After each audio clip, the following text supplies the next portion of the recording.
ത്യാഗം സഹിച്ചുകൊണ്ട് ചെയ്യാൻ ഉണ്ടായിരുന്ന ഒരു പാർട്ടിയാണ് ഒരു SKSF. അപ്പം അതുപോലെ മറ്റുള്ള സംഘടനകൾ അങ്ങനെ തന്നെ ചെയ്യണേ. SMF ആയാലും എല്ലാം ചെയ്യേണ്ടത് അങ്ങനെയാണ്. ചെയ്യണ്ടോ അല്ലാഹു അഅലം. പിന്നെ ഒരു കാര്യം പറയാനുള്ളത് എന്താണെന്ന് പറഞ്ഞാൽ, നമ്മൾ സമസ്താന്ന് നാവുകൊണ്ട് പറയുന്നുണ്ടെങ്കിൽ ഉള്ളിലുണ്ടെങ്കിൽ പറഞ്ഞാൽ മതി. നാവുകൊണ്ട് ആൾക്കാർക്കും വേണ്ടി ഞാൻ സമസ്താന്ന് പറയാം, അല്ല ഞാൻ അല്പം പുറത്താക്കി തരും. നാവ് കൊണ്ട് സമസ്താന്ന് പറയാം, ഉള്ളിൽ പോയിട്ട് വേറെ പണിയെടുക്കാൻ ആ പണി നമുക്ക് പറ്റൂല. അങ്ങനെ സമസ്തക്ക് ആടിയ ആവശ്യമില്ല.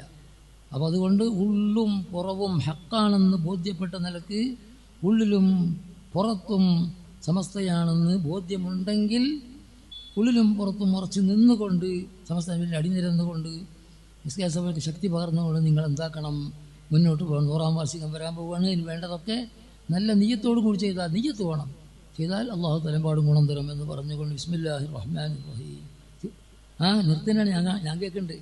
ഞാൻ ഉദ്ഘാടനം ചെയ്തിരിക്കുന്നു. അസ്സലാമു അലൈക്കും.